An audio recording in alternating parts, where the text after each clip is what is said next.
What's up, friends? My name is Vladimir. Welcome back to my channel. Right now we're at the Plymouth Airport, Massachusetts, and that's where our journey starts from. We're here to pick up this wonderful plane, Cessna 421. Wait, I keep forgetting the full name.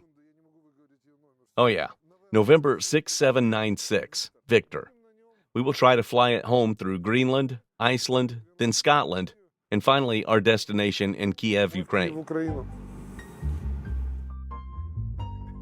Well, the weather today isn't wow, to say the least. Yeah, definitely. I mean, we were planning on filming a beautiful flight over the islands, but so far, the weather has really left much to be desired. Note that Vladimir is still trying to be polite. He's too polite about the weather. Very restrained, and softly says not to offend anyone. It's raining and around zero. Low clouds. Well, that's the perfect conditions for a good flight. Perfect for viewing the beauties around. And so safe. It will look beautiful when the surface starts icing with a crust of ice. It would be quite spectacular, though, and thick layers of ice on each wing. As for at Martha's Vineyard, winds are calm, visibility at 7. Winds will be out of the south. Not a problem. You get a chance, pilot ports requested. Stay safe out there, and have a great rest of your week. Did you get it? He said a plane took off from Plymouth, from where we are now. But I did it from my airport, because it's easier, as these airports are nearby. And at altitude 3,000 feet, he had rime ice. But he said that the weather will improve. So as soon as the rain will stop, so then, well, I think we should eat first. Take our time, get to the plane. We've got about 3 hours to slowly get some tea, maybe some burgers. Because I'm sure you won't mind a couple of burgers, am I right? You bet, dude. That's my thing. Yours? Really? Like I said to you, next time we'll have a meal in Iceland.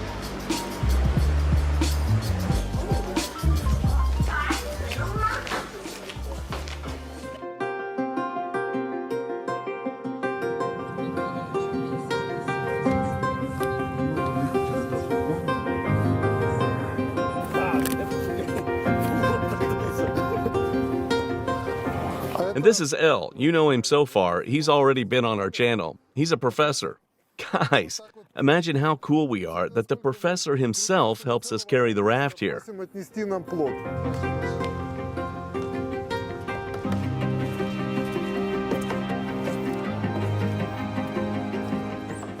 We were going to take this plane before the new year, and we took it at Waco, Texas, and from there, Andre and I flew to Delaware. By the way, a few words about the airfield in Delaware. It was called Delaware Executive, if I'm not mistaken. We were going to land, I make a request for the RNAW approach, and they refused me at the very last moment, and were like, just try to land visually. But the problem was that the airport itself is located right in the middle of the city, that it wasn't visible from above, and I asked Andre, do you see an airfield? No, I don't. It's just over here according to the GPS, but we can't see it. Luckily, Global was exactly about to land. We spotted him and immediately went right behind him. You know, there was only one side highlighted, left side, and that's all. I swear, it was nothing but a miracle. We spotted Global and quickly started to imitate his actions. Then we flew from Delaware to Chicago. By the way, a special thanks to Andre and Alexander, who met us in Chicago. These are our subscribers. By the way, Andre lives in Chicago now. He flew from Chicago to Lviv, Ukraine, where his father died in 2002 at the Sknyliv air show disaster. He did it in honor of his father. Big respect from me. And a special thanks to him for the sandwiches, because then they literally saved us from death as we were starving. Then we flew to Bangor and further planned to fly through Greenland at night, because overall we had time to get home to Ukraine before Christmas. But we lost one day because of COVID-19. We lost permission to land in England, and the way through Greenland was closed. And so we risked a lot to spend Christmas in quarantine in Canada. So we had no other choice. So we left the plane and returned home. But this time, finally, we've come back for the plane, determined to deliver it to the new owner to Ukraine.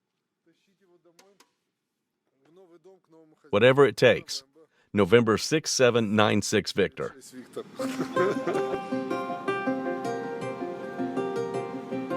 This plane is such a typical girl. Typical girl with a mature personality. Moody girl? No, not a moody. but I mean that in a good way.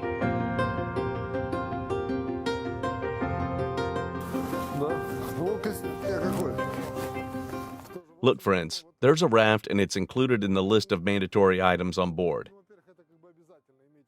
And frankly, there's no requirement for a twin-engine plane to fly in special suits only. But let's have them too, just in case. But speaking of, a single-engine plane is a must. What's more, they won't let you on the plane, plus a $4,500 fine for every person on board. And what's then? You can keep flying without a suit? Hard to believe, but I've never experienced that. How does the raft open? There's a special lever over here. So when you throw it overboard, first you pull the pin out and it explodes inside. And then there's an air tank that activates and the raft starts to inflate. Here's also Andre's costume. Yes, I already checked it. It suits me. Here we have a lighthouse like this that doesn't sink. I was telling a story once about you in a suit and we had an engine failure over the north of Canada. And we flew for 2 hours on the same engine. And suddenly I heard an outraged comment from behind me. Why don't you record the flight? Where's Danny?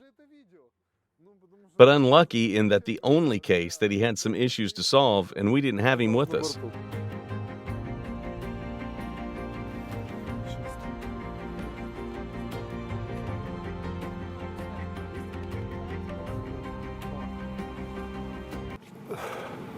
Nice shoot.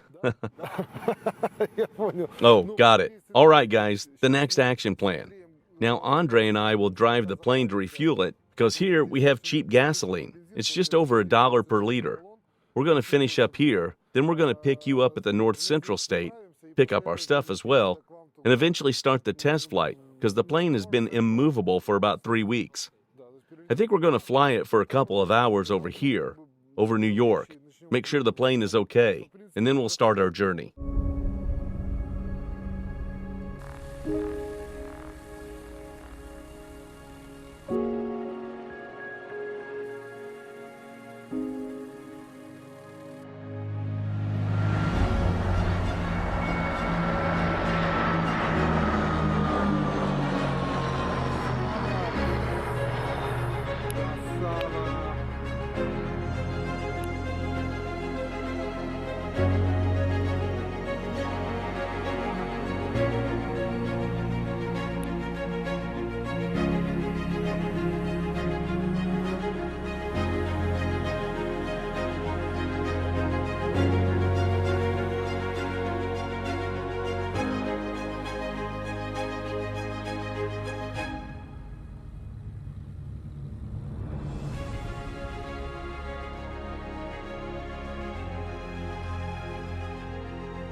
Andrew, is the Bermuda Triangle a fact or fiction?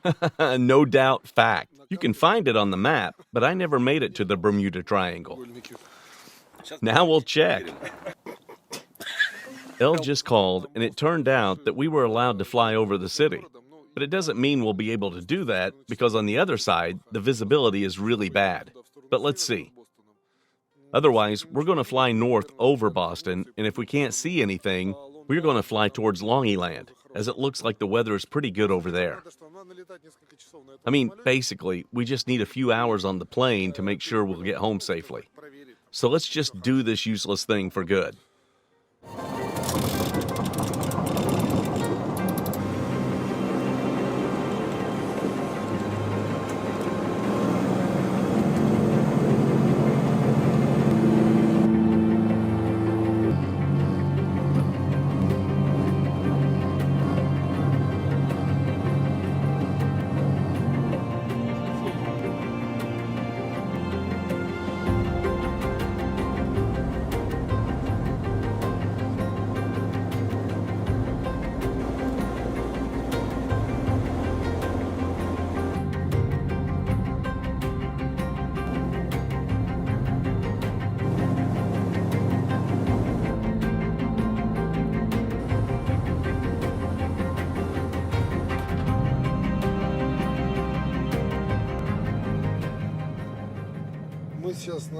So right now, we are on the Martha's Vineyard Island. Before that, we were above Nantucket Island. So far, when we flew around, we've seen amazingly beautiful beaches, the Atlantic Ocean. And now here we are, and two persons have already made us a promise. One promised to find lobsters, and the other to buy us a lobster. So whoever took his swimsuit with us has to go and catch it. Why not? Yeah, there's lots of lobsters over here. Let's go. Actually, I like that place. Danny, can you imagine the gasoline is only worth a little more than $1? And we're talking about the island in the ocean? Unbelievable. It's not way far from Boston, and it's not way far from New York, but it's also a great resort where people can go pretty easily. And I'm not about private jets only. Here we see lots of regular planes that appear gradually in bringing the tourists to the island. That's what I call development. I mean, the real development of small aviation and transportation for the island itself. I read that every year a certain number of planes mysteriously goes missing in the sky. They take off, fly, and don't land anywhere. Is that true? Have you ever heard that? Now I know about it.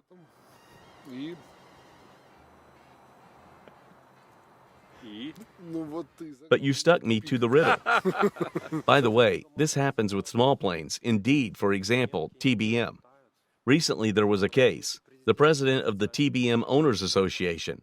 He apparently found out the problem with pressurization. Yeah, I know that story. It happened over Cuba. They didn't even look for him later, just said he was together with his wife.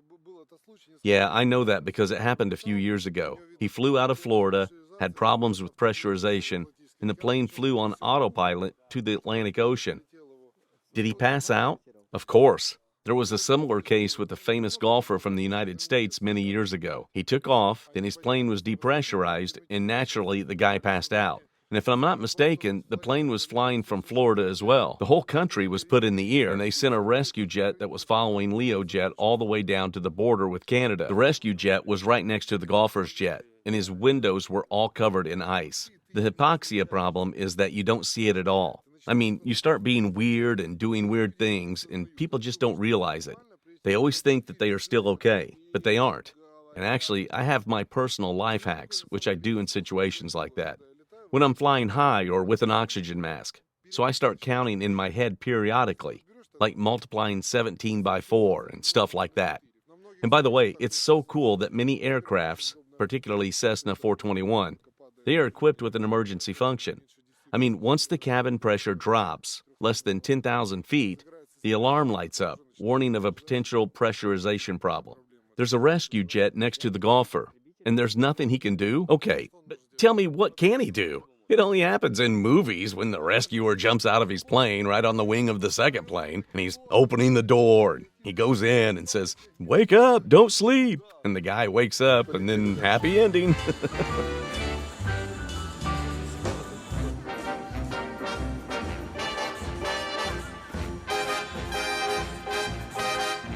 Thank you very much.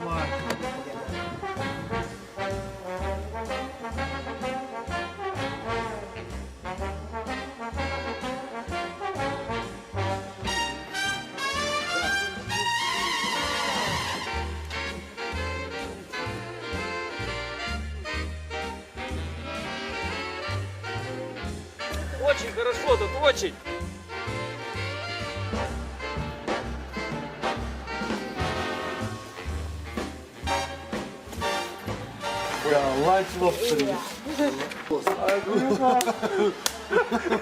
С одного жилета не хватает. И так вот, да.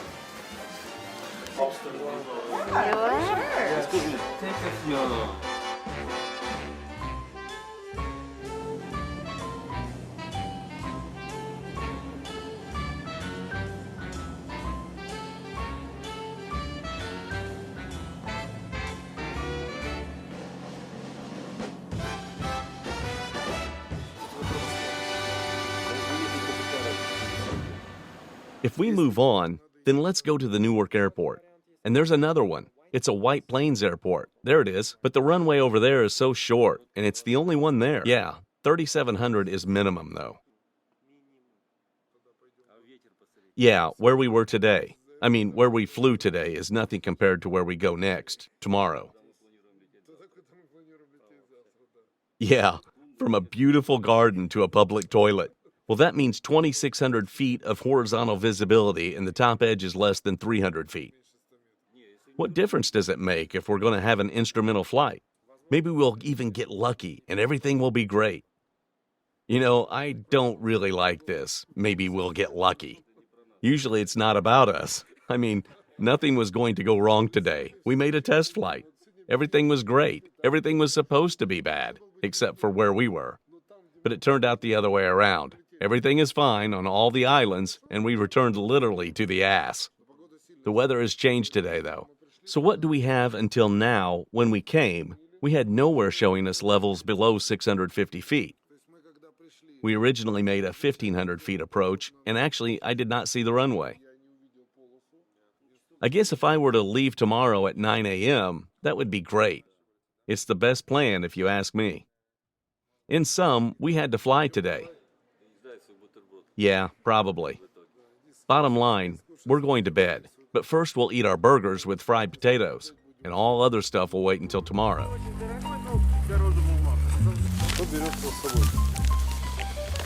That's a really cool thing. We'll take them with us. And meat as well, of course. What are you doing? Is that a food bag review? Oh, it's all for Danny. Got it. Also a bunch of gum. It's like in the Soviet Union era, there was a stereotype that you had to bring your kids chewing gum from America. Danny, let's see now what's in your bag. Dear subscribers, please note that this is only the first bag full of sweets. And this is only for Danny, just the first bag. Well, I guess we're done with food. So tomorrow we're planning to start with Goose Bay. And in order to not stay there in quarantine, we will go to Greenland that very day, and from there to Iceland. Because the fact is that in Greenland, as well, we are allowed only for short technical stops of the plane. So we are not going to stay there. And of course, we're going to starve. Especially Danny, right?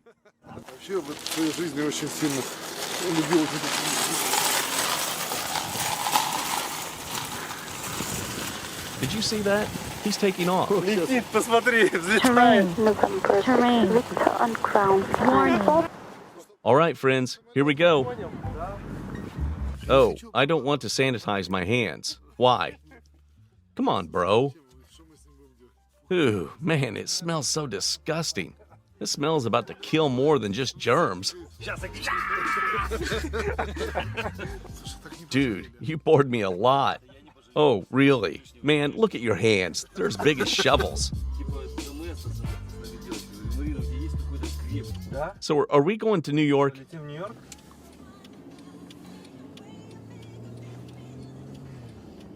Guys, let's not change anything. Let's go to Boston. And I personally would like to fly to Boston and from there to New York. That's a good idea, though.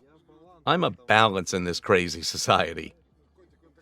It's like a cat you take to the bathroom to wash, and he's refusing and spreading his paws in terror. Danny has exactly the same reaction when we get to the airfield. So now, we drive into the airfield with this pass. Then the gate opens, and after that, it's so important to wait until the gate is completely closed. Otherwise, we will be forced to pay a fine of $10,000. Such a rule was established by TSA a few years ago, so that no stranger could enter here. So, we're waiting. Oh God, what is that plane I see there? And who parked it like that? Clearly, it was an American guy.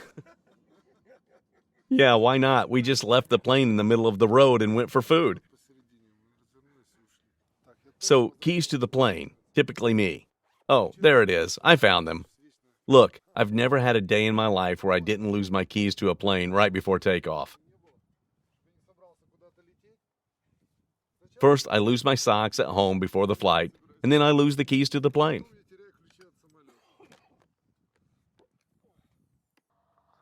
So, where did I put the keys again? I need to check where they are. Didn't you use them to launch a plane? Well, actually, not all planes are launching with keys. I mean, there are planes that have a key launch, just like cars. And there are planes as well that need the key to activate battery. And finally, speaking of the vast majority of aircraft, especially if it's twin-engine aircrafts, the key is needed only to lock or unlock the plane and to open the luggage compartment. And what's that? Actually, I have no clue. I suggest we unpack it. Right, there are ski poles.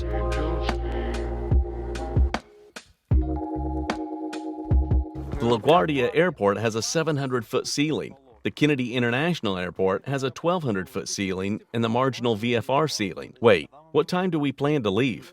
I guess around 4 a.m. Yeah, Danny, you heard that correctly because we have to make it to the Canadian border tomorrow to be at Goose Bay in time to avoid being trapped in quarantine. Then we have to fly all across Greenland and be in Reykjavik by the end of the day. Or in Zuidermer, isn't it? No, that's hardly possible, because you know how hard it is with England right now because of this COVID-21, or whatever it's called. 21-го или какой там штамп, уже Англию закрыли.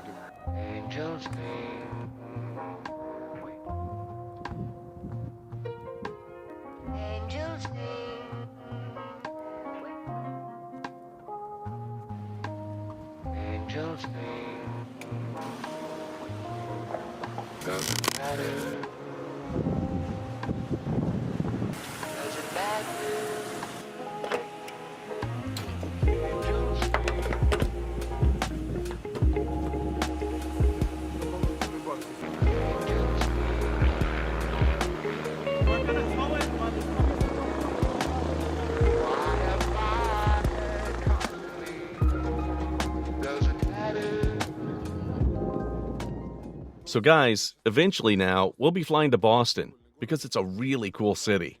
And every time I make my flight to the U.S., I go there. Highly recommend. Well, about the plane, it is already fully prepared. We fueled it, everything necessary for the flight loaded, including food. And a few words about our plans. We'll spend 12 to 13 hours approximately in the air tomorrow. And time to time, each one of us, I'm about Andrew, Elle, and I, will have his turn to steering the wheel, so that we can all relax. Hopefully, we'll be in Reykjavik by tomorrow night. I mean, besides the fact that we have a long way to go, but we're going to have to cross 4 time zones and 2 quarantine zones. Flying across the Atlantic is more like playing chess. Yes, it's basically a regular flight, but a lot depends on the weather, and you need to be very good at guessing the weather to get out while it's good. And since we're going to land in the north of Canada, we need to think about the icing, what the wind is going to be like, and so on. And speaking of Greenland and Iceland, it could be that there's no backup airfield, and that would be a problem. It is also important to provide sufficient fuel. Sometimes there are places for refueling. For example, there's still one in Kuujjuaq, but there it is only possible to buy fuel in a barrel. I mean, if you, for example, need to buy 25 gallons of fuel, then you can go there and buy a barrel. One day, I still remember, it cost me $1,200. You buy it, you roll it into the plane, and you fill it up yourself. And the NOTAM says that you have to have a personal pump that you will refuel your plane with. And if you don't have a pump, well, just do whatever you want. You can transfer fuel from the barrel to the tank with a plastic glass, or put fuel in your mouth and refuel it this way. Unluckily, there is no other option. And overall, we're in the middle of a COVID-19 pandemic. There are certain restrictions on the route. I already suspect that we won't be able to land at the Wick Airport. And after that, we won't be able to fly to Europe, as England is closed. Therefore, we will plan our route through Norway. Accordingly, after Iceland, we will move to the east coast and from there to Norway or possibly across the Faroe Islands. But in the Faroe Islands, I once had a strong lateral wind, as many as 47 knots. Imagine, crazy wind, and you need to make a landing. Anyway, let's see what lies ahead.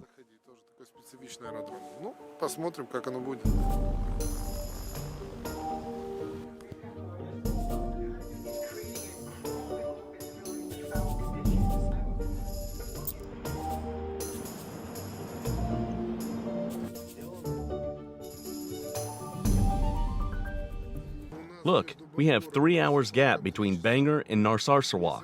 If we start at 3 o'clock,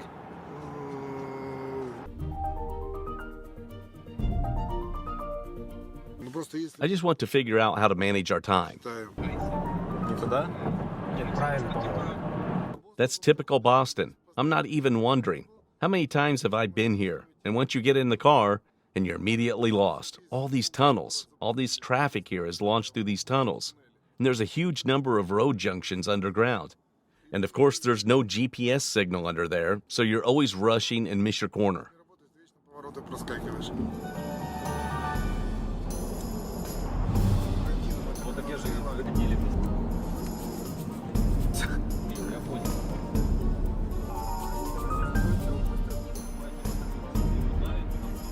Okay, let's say that we'll try to take off from Bangor at 1 a.m. Then around 4 a.m., we will be in Goose Bay. And in Narsarsuaq, it is 6 a.m. Let's give it one more hour. Wait, what do you mean? Midnight if we take off at 3 a.m.? No, things have changed. We just can't fly out at 3 a.m. because at 3 a.m., there's going to be a heavy downpour. And by the way, heavy rains usually begin around 3 a.m. and at a temperature of 41 degrees Fahrenheit. And this time, clouds, bottom edge, 800 feet. And overall, it is predicted that there will be strong icing. So that's not the best idea to fly out on such weather conditions. But why do we care about icing if the plane is equipped with de-icing system? Or we could easily cover the plane with de-icing fluid at the airport. The thing is, at night, there's going to be so much icing that the plane can't even drop it off the surface. And in case if any emergency is at night, by IFR in conditions of icing, a hell of an idea. We have to predict everything in advance. It just seems that it isn't tough. But all these details, it is way more hard to calculate than the flight itself. And it's so hilarious that every time you think about a flight plan, you're figuring out what to do, and then after 3 hours, it could all just easily fail because the weather could have changed or stuff like that. Just for example, how many times during this flight has everything changed? The first time we failed to fly, the second, same story. Note that also in the winter, it's way more complicated. And last but not least, there's the quarantine and restrictions.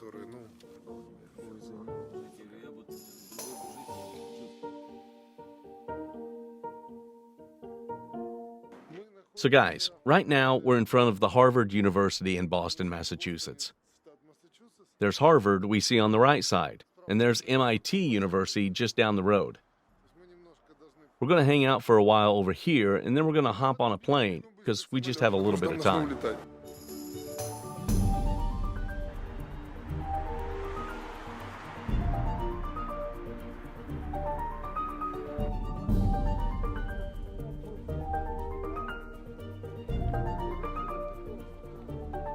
So this is a private university. Yes, you're right. If I'm not mistaken, it's been owned by the same family for years. Yes, this is Mr. Harvard himself, the founder of the university. And it's a very popular tourist destination. They come in here and they rub his shoe all over. See how it's all rubbed out? And it's just that in the middle of a pandemic and a winter.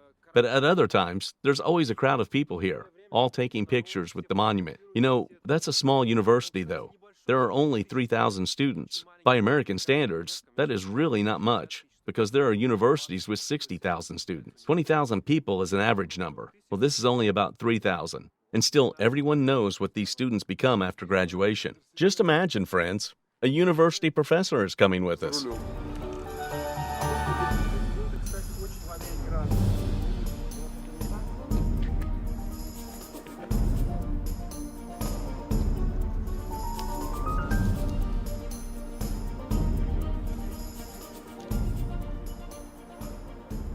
In America, this is a culture, not just at Harvard, but at other universities. Graduates, when they're successful, they don't leave money to their kids, they give it to the university. Here he is, for example, coming back here, seeing the building he was living in and saying, I'm giving you $2 million to restore this building to make it cool, new. So all the buildings have names, and sometimes even every floor has a name. Every playground is for sale, so it's worth $20 million.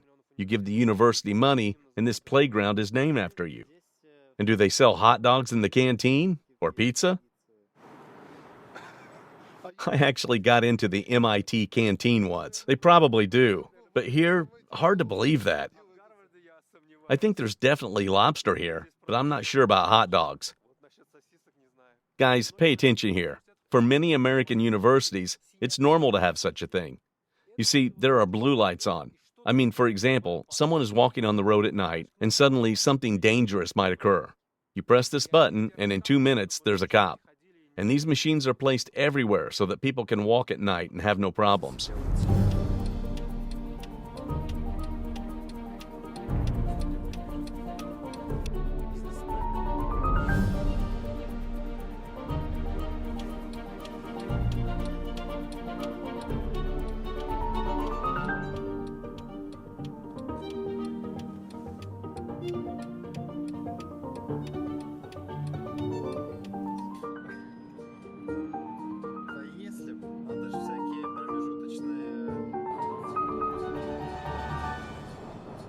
Share our plans for the next 10 hours, please.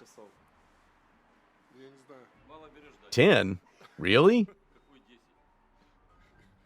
16 at least. I don't know. For now, our plan is to fly to Logan, and from there to fly to Bangor. Then panicky escape to Goose Bay. Quickly from there to Narsarsuaq, and finally to Reykjavik. But all this is conditional. In fact, we have no plans, and nothing is clear to the end. I don't know what to say. Okay, how many upside-down changes have we had today? 4 times? See? And it's only 5 o'clock, so let's see what else is going to happen.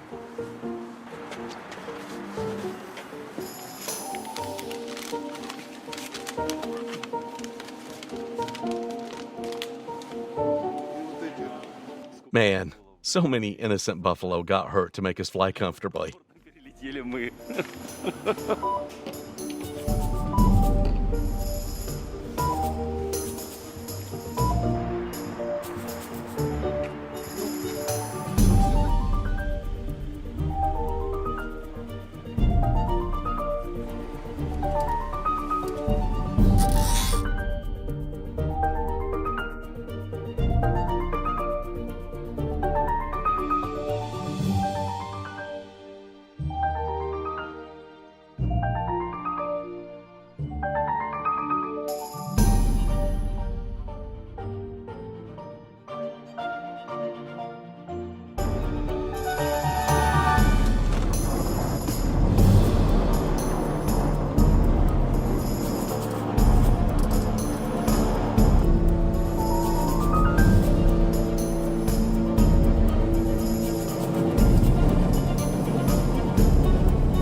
We flew to the neighboring airfield to pick up Hans.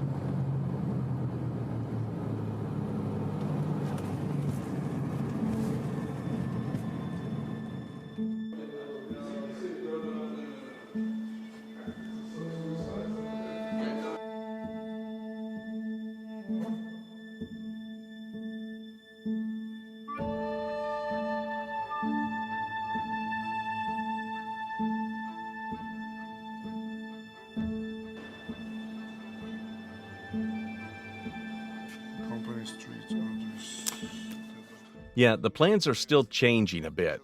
We have now counted everything and realized that we won't land in Bangor. There's a gallon of fuel for $8.5. That's okay for Europe, but it's pretty high for America. So now we're refueling the plane fully to the top and then fly to Canada. The airfield over there is called Goose Bay, and the city itself is Happy Valley. That's our destination for now.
Well, we can't leave the plane yet, and we can't open the door. Right now, we're going to contact the border guards, and until they get here, we can't get off the plane without permission. Oh, and everybody slept but me. I've done my best, but I can't take no more. When you get to Canada, the first thing to do is go pee. Look, we were almost 5 hours in the plane, from Boston to Goose Bay. And the wind wasn't strong at the beginning, but then it changed abruptly, and we started flying against the wind.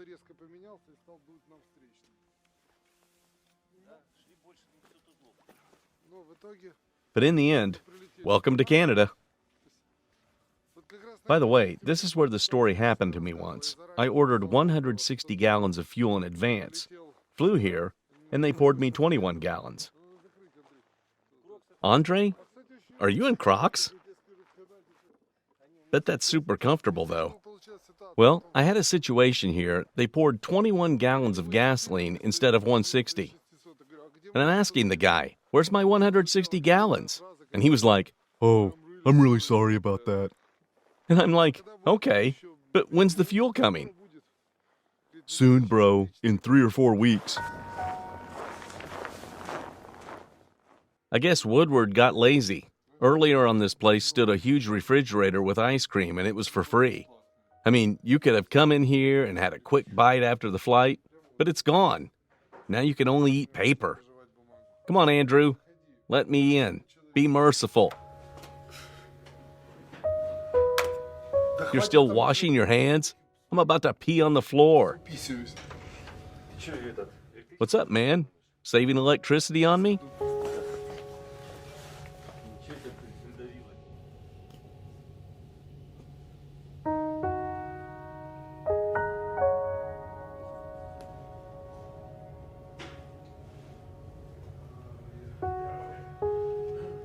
Well, the plan is to fly to Narsarsuaq now, to Greenland, fuel there, and then fly to Reykjavik.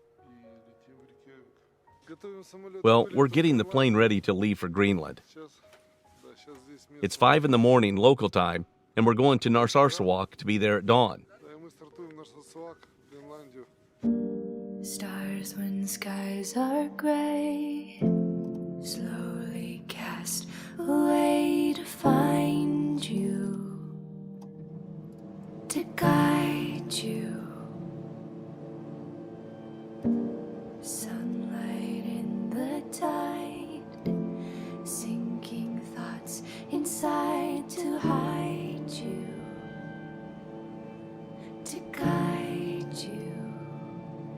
And I'm sleeping in a memory, living without ending, wondering when I will wake. And I'm sleeping in a memory, living without ending. Incredibly beautiful dawn before us. We are now clearly between Canada and Greenland, and we have about an hour and a half left to Narsarsuaq. Beautiful, however, the dawn. But not always nice to look at this time. Usually it is cool to meet sunsets on the plane, because it has sort of a special vibe. But the dawn you usually meet being extremely sleepy. And also today, we have a high-speed flight to Europe.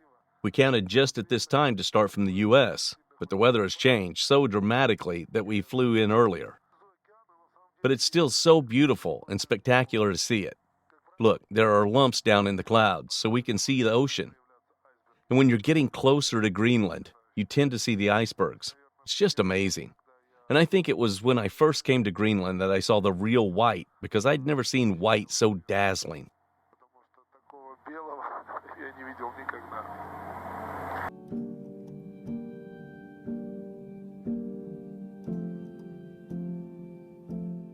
You used to say that when you're flying across the ocean and you see ship sails, you're trying to move next to them. How does that happen? What can I tell you? Not literally watching the ships, just usually on the way to Iceland you can see the boats. It's rare, but it still happens. And you're like, yay! And you just want to clap your hands together like a baby that you saw a boat. But what is particularly striking is that we are now in contact with Gander Airport, and as a rule, there is traffic. So when you're flying in this area, there's specific radio contact over here, and you need to report not just points, where you are, but your coordinates are longitude, latitude. Estimated time of passage of the next point is mandatory. And also, you have to indicate in-flight plan after how long a rescue operation should start if we do not contact in time. I used to write below 30-minute later. And with COVID-19, did the air traffic change? I mean, did it decrease or increase? Well, in general, aviation it has grown very much. I mean, really, at some point, a private jet was almost the only way to get somewhere. And in the first 9 months of last year, 34% more aircraft were sold in the U.S., according to U.S. statistics. This is 34% more than in the previous year. So the pandemic has really promoted the market for both private aviation and jet business, also such as this Cessna 421, and the smaller ones, except for the cruise planes. And what about the Boeing? Oh, don't even ask. There's a huge crisis in that industry. Кризис, который в этой отрасли, он колоссальный.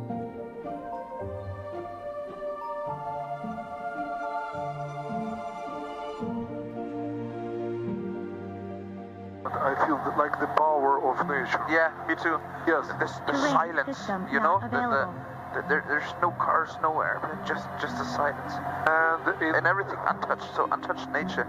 Yeah, and it's in this place you understand the man is not of the kingdom of the nature. Yes, absolutely, absolutely.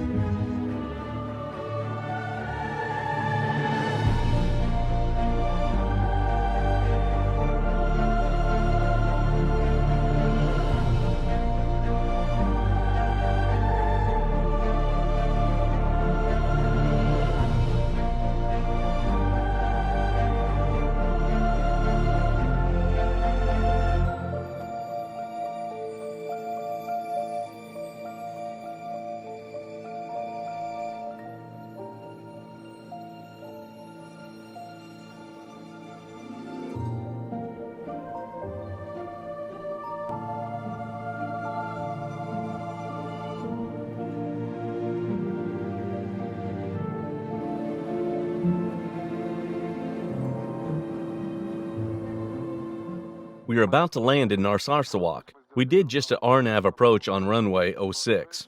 And to be honest, it's an amazing place, and every time you come here, it's probably one of the most beautiful airports in the world. We're going a little bit lower than the glide path, but we're about to level out. Terrain. Slightly left of Warning. center line. Terrain. Terrain. Slightly Warning. Terrain. Terrain. slow. Yeah, there you go. Warning. Terrain. Terrain. Warning.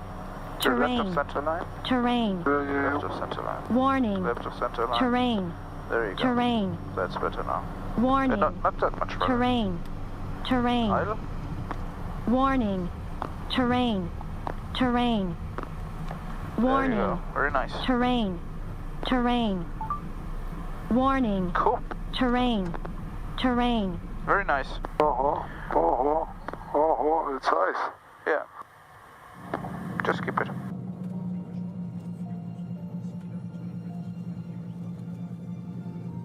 Great job.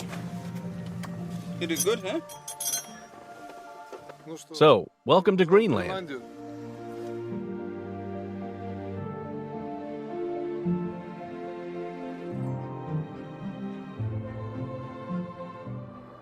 It's a beautiful, beautiful place, and every time you come here, it never ceases to amaze you. And that purest air, and this is where the real... But wait, just like in Yerevan, there's a gaping, yelling something.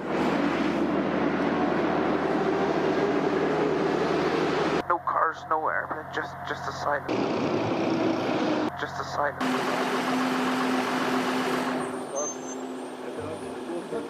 The runway, though, was slippery. The brakes could not be used at all. because the layer of ice on the runway was 3 millimeters. And it turns out that you do an approach and you had to keep the plane low above the water and enter the landing. Well, it's just incredibly beautiful. I've been here a few times, and I still don't know what better words to use to describe what I feel. So if you have the slightest chance of ever being in Greenland, I beg you, don't miss it.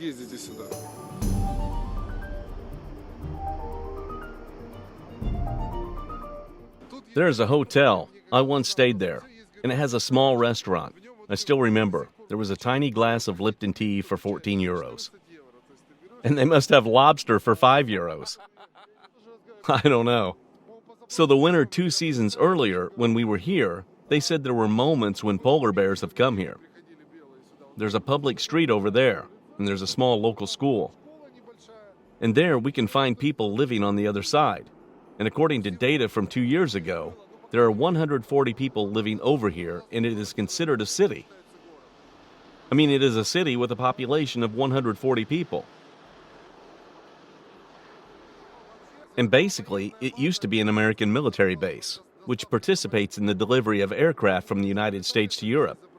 I mean, the planes were making a stopover, filling the tanks, and American bases were built along the way.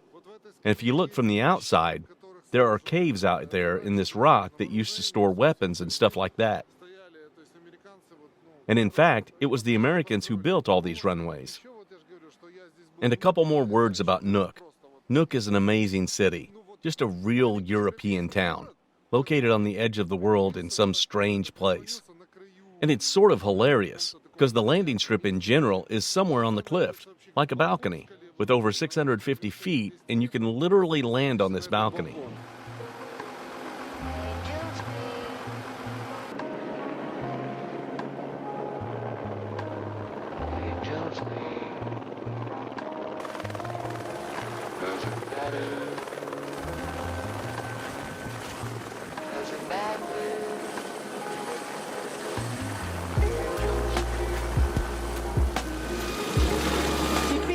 These are typical helicopter pilots.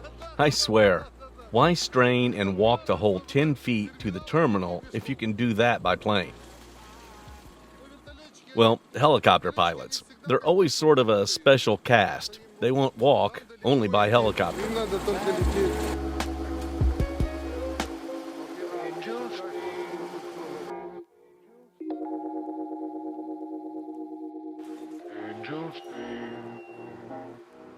By the way, behind the far hangars there are a couple of abandoned planes.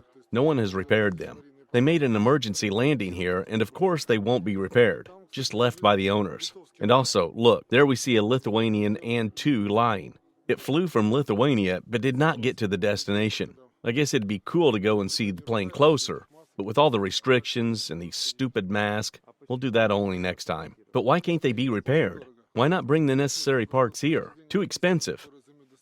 From a logistics point of view, it makes no sense. It will be astronomically expensive to bring parts and experts here. Well, in my opinion, this is probably the most expensive place on the planet. Way more expensive than Monaco, Dubai, or New York. I mean, imagine. That's really the most expensive place. Everything over here is fabulously expensive as a rule. It really just makes no sense to repair the plane if something happened to him in this area. Station calling Narsarsuaq. You are en route. We'll call you back in 2 minutes. Rotate. Positive drive. For landing gear. Warning. Terrain. Nose up. Terrain. Blue line. All the way up. Warning. Blue line. Blue line. Narsarsuaq, Coast Go 0. Until we're up. Narsarsuaq, Coast Go 0. Got Go 0 in contact with no information. I'm in contact fully.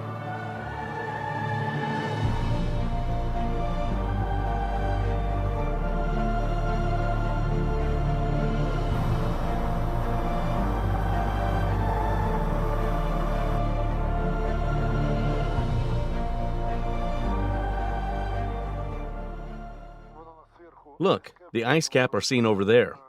We can see the mountains through the clouds. But unfortunately, the weather has brought us down a bit because under other conditions, when you pass over this forge, glaciers usually flow out of the mountains and icebergs break off from them. And I can say that's a very exciting sight though. So our next plan, we are now climbing to 210 flight level, which is 21,000 feet, and moving to Reykjavik. Frankly, we are already quite tired from the flights. When we fly to Reykjavik, the first thing to do is go eat to a nice Icelandic restaurant. From Narsarsuaq to Reykjavik, we'll fly about 800 miles. There is, by the way, another option, to fly to Keflavik Airport, and there is a long and wide runway. But still, Reykjavik is much more comfortable. It is in the city, and there are good restaurants and hotels literally 328 feet from a parked plane. Passing 8,700.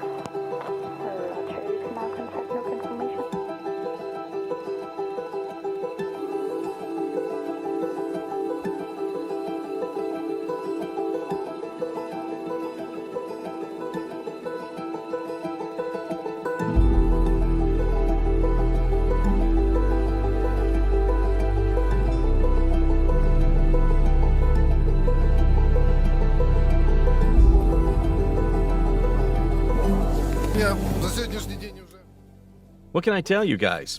I've been in the pilot's seat for a total of 11 hours today, so it's time for dinner. See, to our left is Ice Cap, which is the highest peak in Greenland. And it's all covered with snow. And especially when you fly across the middle of Greenland, you can see the tens, even hundreds of kilometers of snow.